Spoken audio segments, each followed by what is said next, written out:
다니엘 9장 말씀 보겠습니다.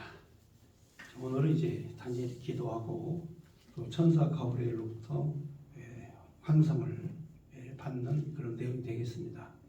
다니엘이 이제 기도하는 것은 이제 회개 기도입니다.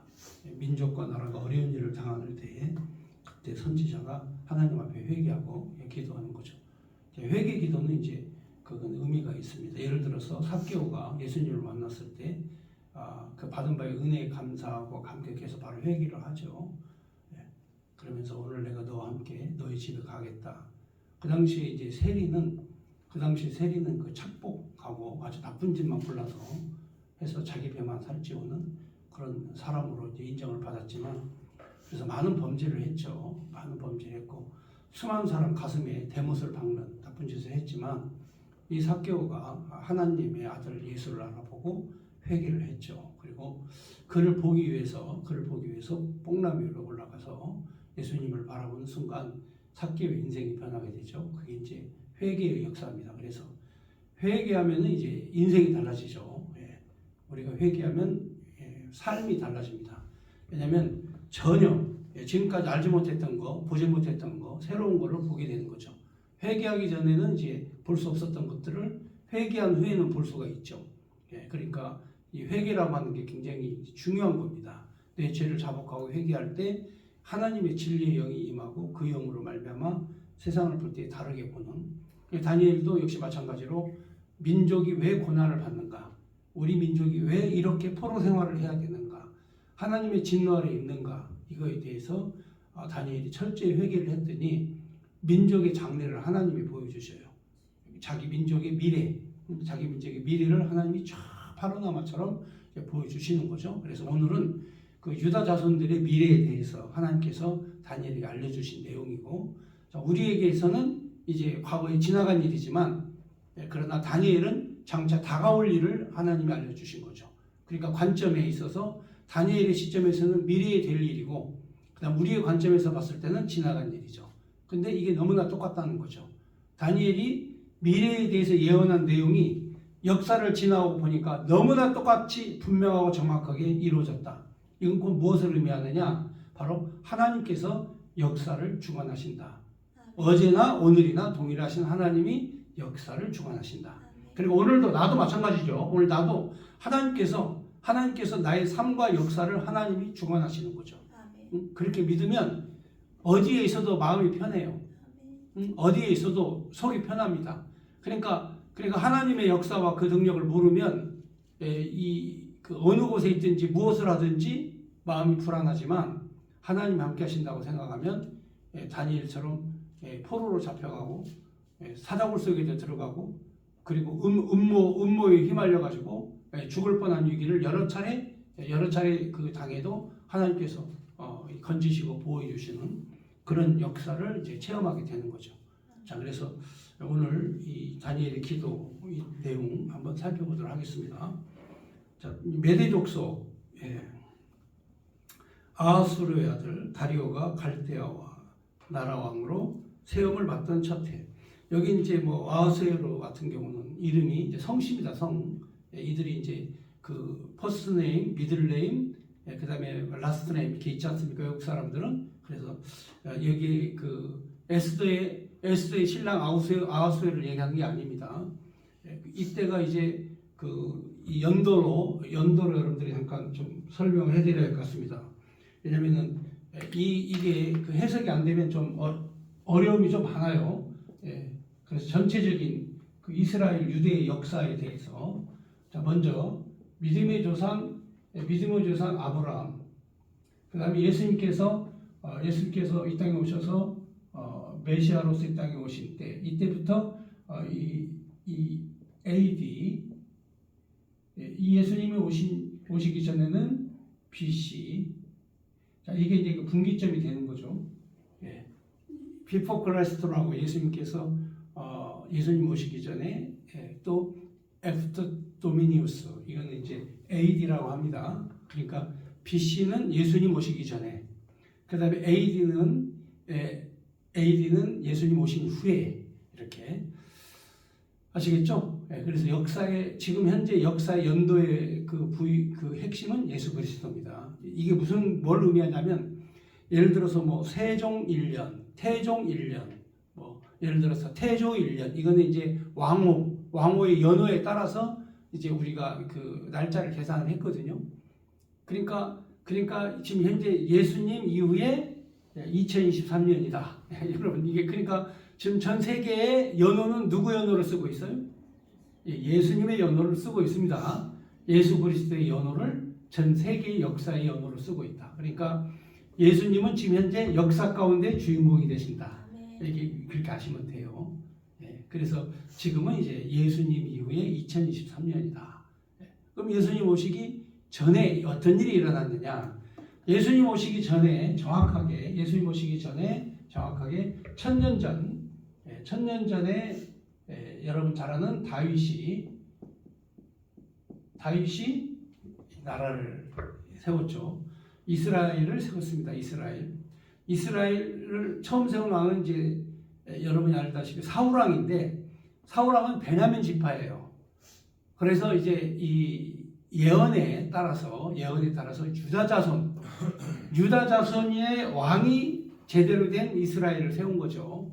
그러니까 초대 왕은 사울이지만 실제적으로 이 나라는 다윗이 세운 거죠. 자 그러면 이 믿음의 조상 아브라함 때부터 이 모세 때까지 자 이 예수님 오시기 이때가 2000년이고 그리고 이제 모세 때까지는 이제 1500년입니다. 대략 이걸 계산한 것도 정확하게 우리가 뭐 아는 것보다 대강 이렇게 정리하는 겁니다. 그다음에 이제 예수님께서 이 이스라엘 유다를 세우시고 이 이스라엘과 이 유다가 북이스라엘과 남쪽 유다가 이제 멸망하는 시기가 언제냐면 예수님 오시기 606년 이 느부갓네살에 의해서 이제 이 나라가 완전히 망합니다. 시드기야가 마지막 두 눈 뽑히고 쇠사슬이 묶여가지고 포로로 끌려갈 때 이때 이제 나라가 망하죠. 이때 역사적인 인물이 이제 느부갓네살이죠.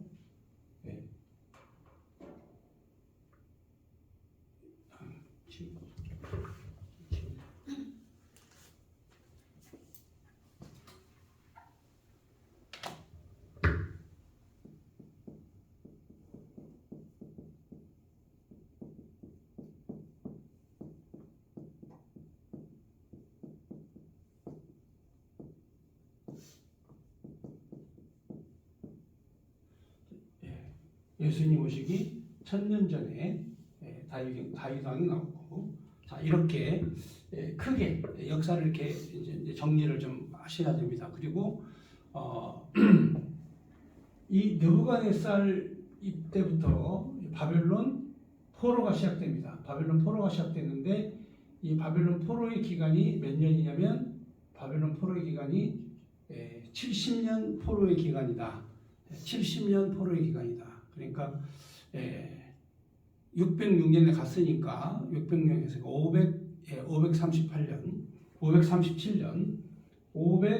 537년 자 이때 왕이 누구냐면 이때 왕이 이제 고레스입니다. 자, 고레스가 민족을 해방시킵니다. 70년 만에 해방을 시키죠. 이때 포로에서 귀환을 합니다. 포로에서 귀환을 하고 그 다음에 예수님 오시기 410년 예수님이 오시기 410년 정도 경에 자 이 410년 예수님 오시기 410년 이때 마지막 성경이 구약 성경이 기록이 됩니다.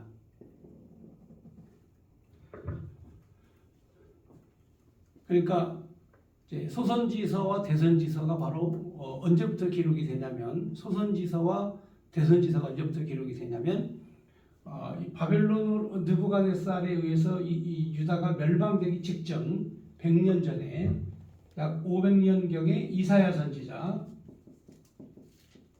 그 다음에 예레미야. 자, 이사야 선지자는 500년, 예수님 오시기 500년 전에 말씀을 했었던 선지자고, 느헤미야는 바로 이 606년, 100년 후에 이 이스라엘 민족들이 포로로 잡혀가고 성전이 파괴될 당시에 선지자가 예레미야 선지자입니다. 그 다음에 에스겔 선지자는 이때 성전이 파괴될 당시에 에스겔은 제사장이었습니다. 제사장에서 성전이 파괴되고 난 다음에 바로 직후에 포로로 바벨론으로 끌려가서 에스겔서의 예언의 말씀을 전했습니다. 그 다음에 나오는 선자가 다니엘이죠. 다니엘 선지자는 이 606년 이 느부갓네살에 의해서 바벨론이 예루살렘을 정복하고 첫 번째로 포로로 끌려갈 때 바로 다니엘은 어린 유아의 나이에 바벨론으로 부모님과 함께 끌려갔습니다. 다니엘의 출신은 귀족입니다. 귀족. 이 귀족은 왕족을 말하는 거죠. 유다 자손입니다. 귀족으로 유아 때 끌려갔죠. 그러니까 이제 70년 후에 모든 민족들이 다 귀환을 했는데, 70년 후에 다 귀환을 했는데 노년의 다니엘은 거기에 남아가지고 통치자로서 다시 말하면 국무총리죠. 총리로서 거기에 남아서 통치를 하고 있던 그런 상황입니다. 이때 이제 다니엘은 느부갓네살부터 시작해가지고 이제 다 벨사살 왕, 그 다음에 다리오 왕, 그리고 고레스 왕, 이 왕을 전부 다 겪고 역사의 책을 기록한 다니엘입니다. 자, 그러면 다니엘이 이제 이때 본 환상은 어떤 환상이냐? 다니엘이 본 환상은 이제 이 당시에 아하수에로 왕, 다음에 다리우스 그 왕의 연도에 바로 537년에 장차 일어날 일에 대해서 예언을 한 내용입니다. 예언은 크게 두 가지입니다. 예언의 내용은 크게 두 가지인데 하나는 바로 그 마카비우스 혁명이 일어나게 된 안티오쿠스 에피파네스의 성전 파괴, 성전을 회파에 대해서 기록하고 있고요. 자, 이때가 예수님 오시기 안티오쿠스 에피파네스가 이 성전을 파괴시키고 거기다가 이제 제우스의 우상을 섬기죠. 그래서 이때 성전을 파괴가 아니고 성전을 완전히 훼손하죠. 그리고 우상의 제물로 세우죠. 자, 그러면 왜 이런 일이 일어났느냐? 여러분이 알다시피 이 느부갓네살에 의해서 예루살렘이 멸망됐고, 그 다음에 고레스 이 메데와 파사의 왕이 이제 세상을 지배했고, 그 다음에 예수님 오시기 330년 때, 이때가 330년 때 알렉산더 헬라 제국이 세워졌죠. 자, 이 헬라 제국이 세워졌는데, 이 헬라 제국이 세워지고 난 다음에 이 헬라 제국은 네 쪽으로 나누어져요. 네 개의 부분으로 나누어집니다. 그런데 이 셀쿠스 왕조, 그리고 여기 이집트에 있는 이집트의 지역을 다스리는 국가, 그 다음에 이쪽에 페르시아와 바벨론을 다스리는 그런 그 세력이 있었죠. 이 세력이 바로 두 세력이 예루살렘을 중심으로 항상 싸움을 했어요. 이 헬라 제국이 네 쪽으로 나누어지면서 이 제국이 이제 싸웁니다. 그래서 여기에 셀쿠스 왕조가 이제 이쪽에 중동 지역을 전체를 차지했고요. 그 다음에 플레오마이에스,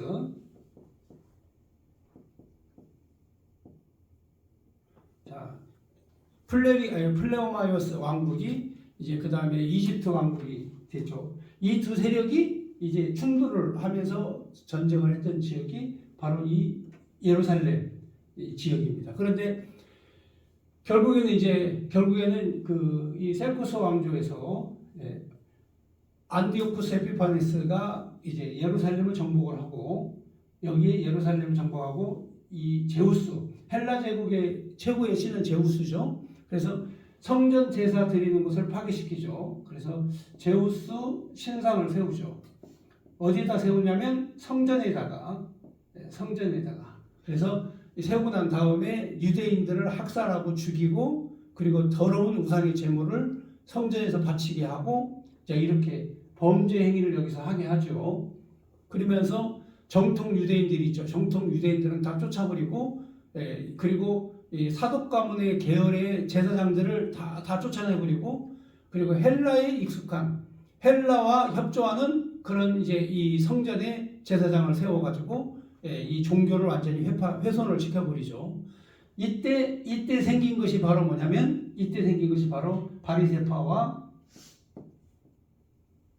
바리새파 그 다음에 사두개파. 여러분 그 바리새파와 사두개파 들어보셨죠? 바로 이 사두개파와 사두개 후손이라는 뜻이에요. 그 다음에 바리새파라는 말은 정통이라는 뜻이에요. 정통. 그러니까 우리는 유다의 정통법을 따르겠다. 이게 바리새인입니다. 그러니까 헬라가 예루살렘 성전을 점령하고 난 다음에 성전을 더럽히자 이 바리새파가 생긴 거죠. 바리새파가 생겨서 우리는 성경 율법을 정통으로 믿는다. 이렇게 주장을 한 거죠. 자, 그 다음에 사두개파는 우리는 사두개 후손들이다 하면서 사두개 후손들이다 하고 비교적 헬라와 좀 친근감 있게 지내죠. 약간 좀 변질이 된. 이 사두개파는 유대 정통주의고 그 다음에 이 사두개파는 헬라 안에서 율법을 지키는 자들이었죠. 약간의. 그런데 바리새파와 사두개파들을 다 무시해버리고 이 안티오쿠스 에피파네스가 완전히 성전을 회파하고 더럽히고 하는 이런 범죄 행위를 이제 저지르게 되죠. 자, 이때가 예수님 오시기 약 130, 이때가 예수님 오시기 약 136년 이 경에 이런 사건이 일어나죠. 자, 그래서 이때 마카비가 혁명을 일으킵니다. 마카비 혁명을 일으켜서 여기에 이 성전의 제우스 신상을 다 깨부셔버리고 그리고 헬라 군대 예루살렘에 주둔하고 있는 헬라의 셀쿠스 왕조의 헬라 군대를 격파해버리고 그리고 독립을 선언을 합니다. 독립을 선언해서 이때 여러분들이 그 잘 아는 이스라엘의 그 절기, 이스라엘 절기. 여러분 이때의 그 촛대, 지금 성경에 나오는 촛대는 7개지 않습니까? 근데 이때는 9개의 촛대를 밝히는 수전절을 지키게 되죠. 그래서 여기에서 수전절 역사가 이제 일어납니다. 이게 제사를 회복하는 이스라엘 민족들에게 있어서 헬라를 물리치고 헬라 제국을 물리치고 예루살렘을 회복한 이 수전절이 이스라엘에서 6월절 다음으로 큰 명절이에요. 유대인들에게는. 우리는 이제 중간사기 때문에 이게 없어요. 없지만 유대인들이잖아요. 정통 유대인들은 수전절이 6월절 다음에 가장 큰 명절이다. 이렇게 보시면 됩니다. 기적이 일어난 거죠. 이 유대의 그 조그마한 병력이 헬라의 군대를 무찌르고 예루살렘을 회복한 이 절기. 그래서 예루살렘 성전이 회파된 사건이 바로 이때 예수님 오시기 약 136년 전하고 그 다음에 언제 또 회파가 되냐면 이때 예수님 오시고 난 다음에 70년 예수님 오시고 난 다음에 십자가에 죽으시고 돌아가시고 난 다음에 이때 역사가 유세비우스가 쓴 역사의 책을 보면은 바로 예루살렘 성전이 완전히 성전이 완전히 파괴되는 그런 이런 시기를 맞이하게 되죠. 그래서 이때 성전이 파괴된 다음에 지금까지 성전이 재건되지 못했어요. 자, 그러면 성전의 역사를 보면 솔로몬의 아들, 다윗의 아들 솔로몬이 성전을 지은 거예요. 제1성전. 이때 제1성전이라고 합니다. 그 다음에 제2성전은 언제냐? 제2성전은 바로 느부갓네살 성전을 완전히 파괴시켜버리고 난 다음에 고레스 대왕에 의해서 민족이 다 귀환을 하고, 그 다음에 느헤미야가 지은 성전이 제2성전.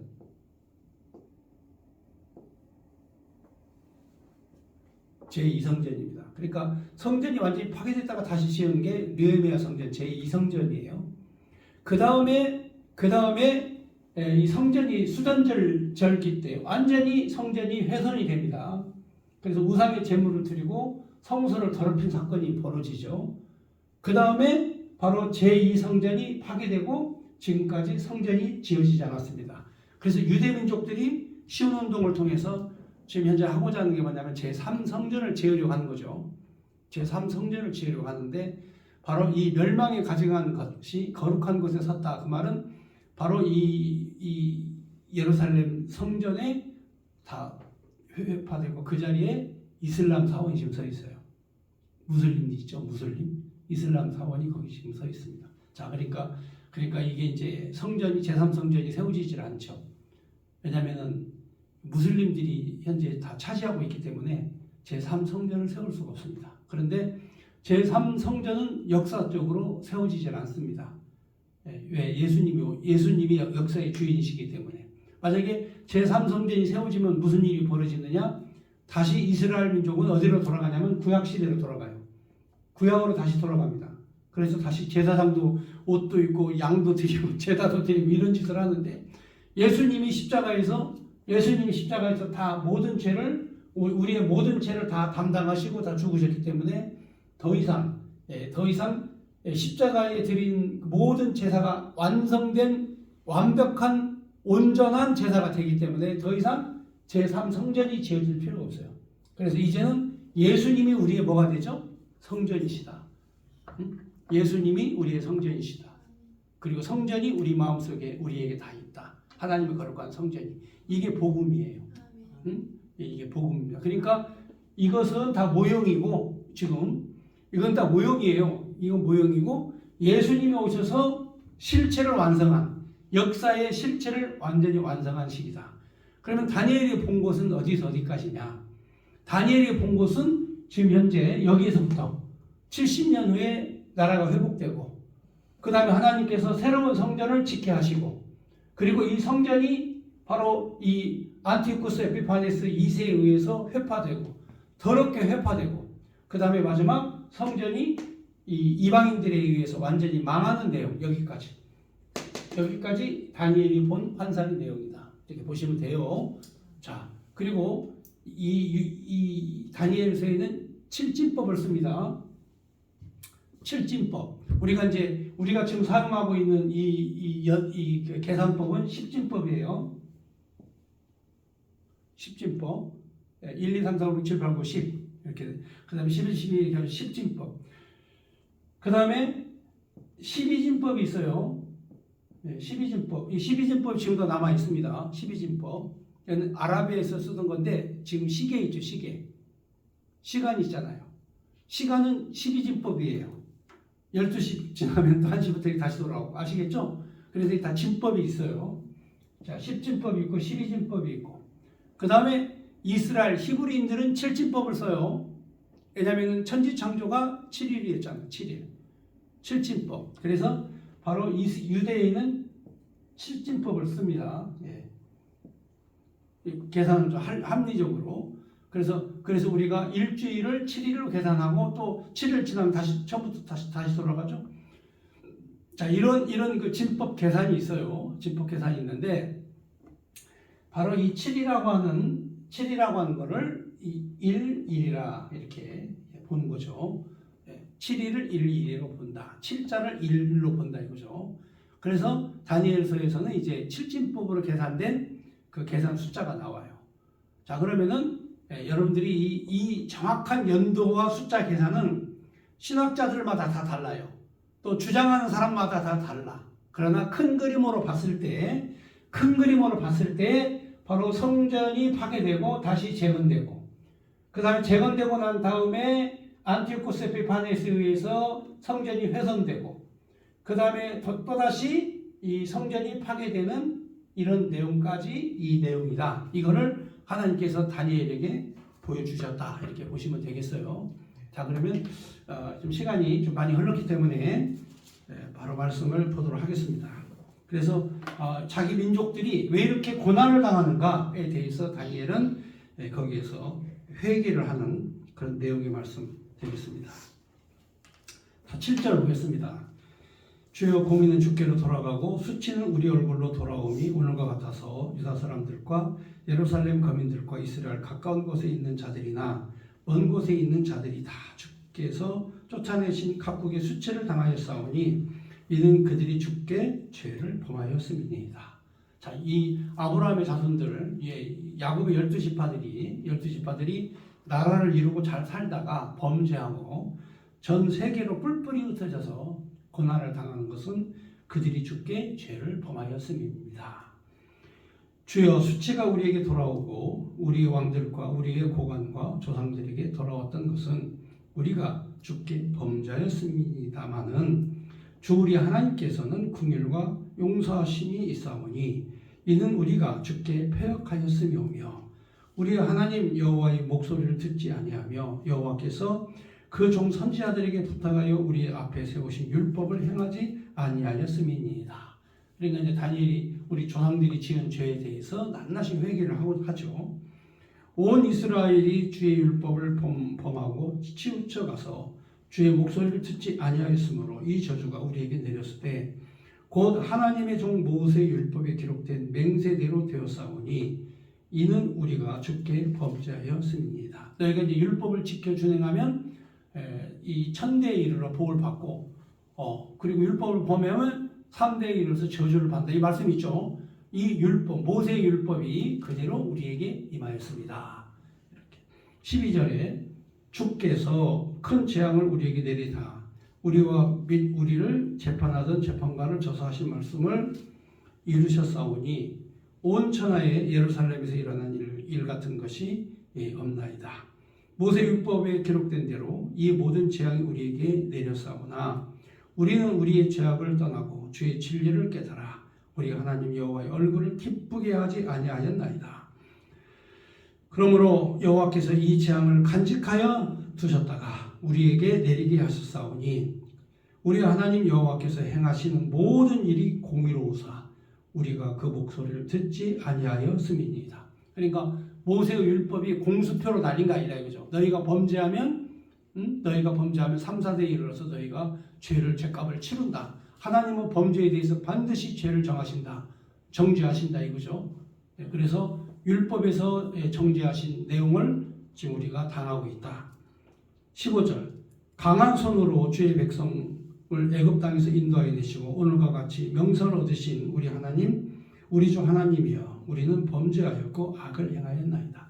그러니까 다니엘의 이 기도는 회개 기도입니다. 우리가 죄를 범하였습니다. 하나님 앞에 계속 범죄하였습니다.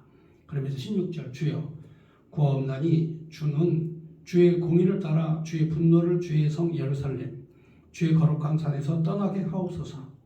이는 우리의 죄악과 우리 조상들의 죄악으로 말미암아 예루살렘과 주의 백성이 사면에 있는 자들에게 수치를 당함이니이다. 그러한즉 우리 하나님이여 지금 주의 종의 기도와 간구를 들으시고 주를 위하여 주의 얼굴 빛을 주의 황폐한 성소에 비추시옵소서. 나의 하나님이여 귀를 기울여 들으시며 눈을 떠서 우리 황폐한 상황과 주의 이름으로 일컬은 성을 보옵소서.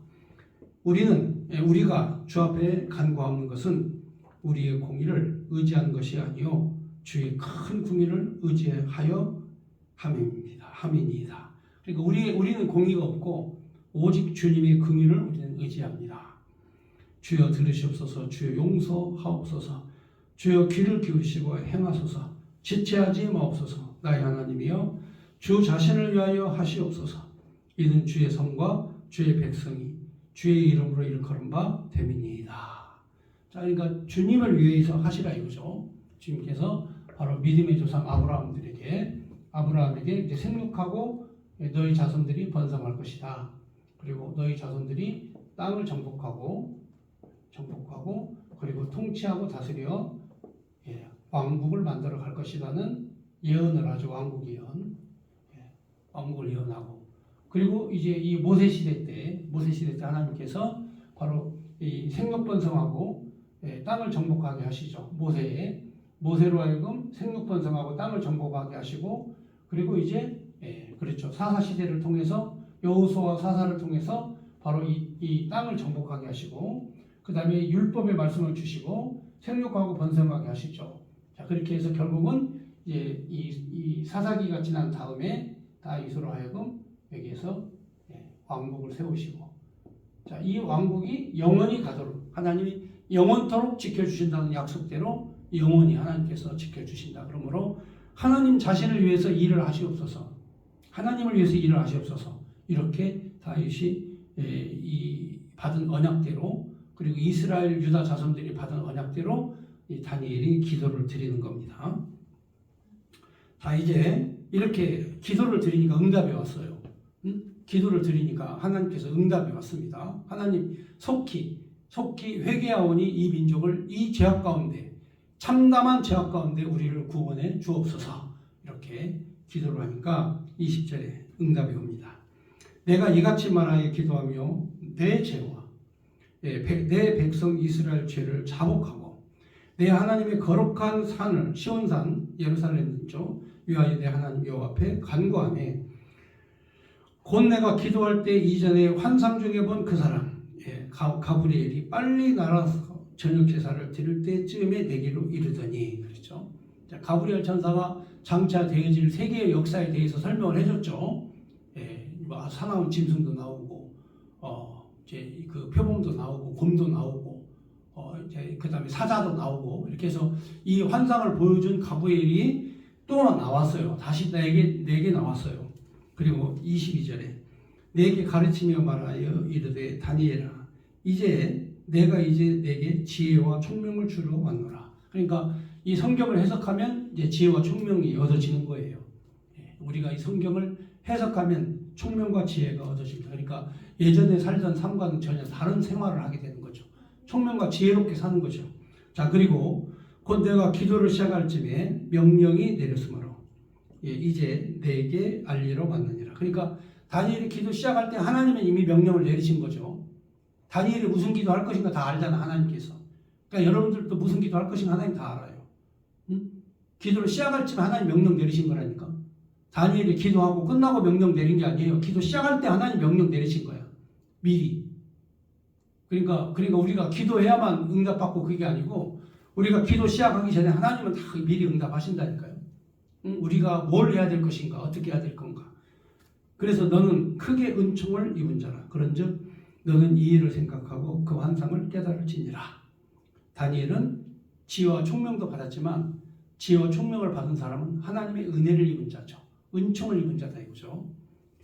그래서 내 백성과 내 거룩한 성을 위하여 이른 이래를 기한으로 정하였나니 허물이 그치며 죄가 끝나며 죄악이 용서되며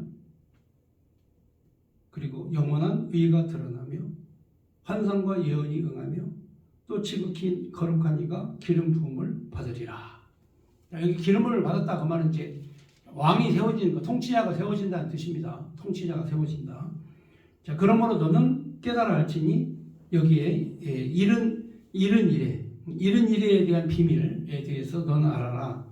자, 예루살렘을 중건하라는 영이 날 때부터, 자, 여기 잠깐 보세요. 자, 예루살렘을 다시 중건하라. 제2성전을 지어라. 무슨 말씀인지 아시겠죠? 성전이 이미 다 파괴됐으니까 바로 예루살렘이 다시 중건되는 이때부터, 중건이 되는 이때부터다. 이렇게 때를 정해줬어요. 그러니까 예루살렘을 중건하라는 영이 날 때부터 기름 부음 받은 자, 여기 기름 부음 받은 자는 이제 주로 그 왕을 말하는 것이고 구약 성경에는 메시아를 상징하는 상징적 의미가 있습니다. 그래서 그리스도라는 이름은 기름 부음을 받은 자라는 뜻입니다. 그리스도라는 이름을 해석하면 그리스도라는 이름을 해석하면 기름 부음을 받은 자라는 뜻이에요. 그러니까 예수는 기름 부음을 받은 자다. 쉽게 말하면 예수 그리스도라는 말은 우리가 뭐예요? 메시아라는 뜻이죠. 구약에서 말하는 메시아, 여기서 바로 기름 부음 받은 자가 받은 자 곧 왕이 일어날 때까지 7이레와 62이레가 지날 것이요. 그 곤란한 동안에 성이 중건되어 광장과 거리에 세워질 것이며. 그러니까 아까 제가 다 설명을 해드렸죠. 자, 예루살렘이 성이 느부갓네살에 의해서 파괴되고 제1성전이 파괴되고 제2성전 느헤미야 성전이 건축이 되고 난 다음에 그리고 예루살렘 성이 다시 회복이 되고 성벽이 회복이 되고 그리고 난 다음에 이제 일어날 사건을 설명을 해줍니다. 그러면서 25절 중반에 보면 거기 보면은 기름 부음 받은 자가 곧 왕이 일어나기까지 7이레와 62이레가 지날 것이요 그 곤란한 동안에 성이 중건되어 광장과 거리에 세워질 것이며 또 62이레 후에 기름 부음을 받은 자가 끊어져 없어질 것이며 장차 한 왕이 와서 그 성과 성소를 무너뜨리려니와 예수님 십자가에서 돌아가시고 난 다음에 그 다음에 한 왕이 와서 그 당시에는 이제 그 티투스 장군인데 이 티투스가 너무 황제가 되죠. 로마 황제가 됩니다. 그가 와서 완전히 성소와 성소를 무너뜨리려니와 그 마지막은 홍수에 휩쓸림 같을 것이며 또 끝까지 전쟁이 있으리니 황폐할 것이 작정되었느니라. 그러니까 예루살렘 성전이 여기서 다시 재건되지만 메시아가 오고 난 다음에 그가 죽고 난 다음 십자가에서 죽고 난 다음에는 이 성전이 이 느헤미야 성전이 완전히 파괴되는데 이때 파괴는 어떻게 홍수에 쓸려가지고 확 쓸려간 것처럼 아주 그냥 끝까지 싹 없어져 버릴 것이다. 이 내용이 예언의 말씀입니다. 그러니까 이게 너무나 정확하게 해석이 되겠죠. 역사적으로 너무나 정확하기 때문에 이게 이게 지은 연도를 사람들이 의심을 하게 되죠. 너무 정확하잖아요. 그 다음 보면 27절에 그가 장차 많은 사람과 더불어서 한 일해 동안의 언약을 굳게 맺고 그가 그 일의 절반의 제사와 예물을 금지할 것이며 또 포악하여 가증한 것이 날개를 의지하며 설 것이는 또 이미 정한 종말까지 진노가 황폐하게 하는 자에게 쏟아지리라 하였느니라 하니라. 아멘. 장차 일어날 그런 그 역사적 사건에 대해서 설명을 해드렸어요. 여기에 그 일에 여기에 보면은 62일에 7일에 그다음 이런 게 다 나오죠. 나오는 연도 계산입니다. 연도 계산인데 학자마다 좀씩 다 다르기 때문에 여기에서 제가 정확하게 설명은 하지 않고 그냥 가겠습니다. 이렇게 해서 이 다니엘이 이 고레스 대왕 바로 직전에 바로 다리오 왕 때 본 환상 가운데 볼 때 성전이 중건되고 제2성전이 여기서 중건이 되고 그 다음에 성전이 또 파괴되고 또 이 거룩한 하나님의 성전에 바로 이 우상의 제물을 드리고 성전이 회파되는 사건이 있을 것이다라는 내용의 이야기 말씀 오늘 여기까지 말씀드렸습니다.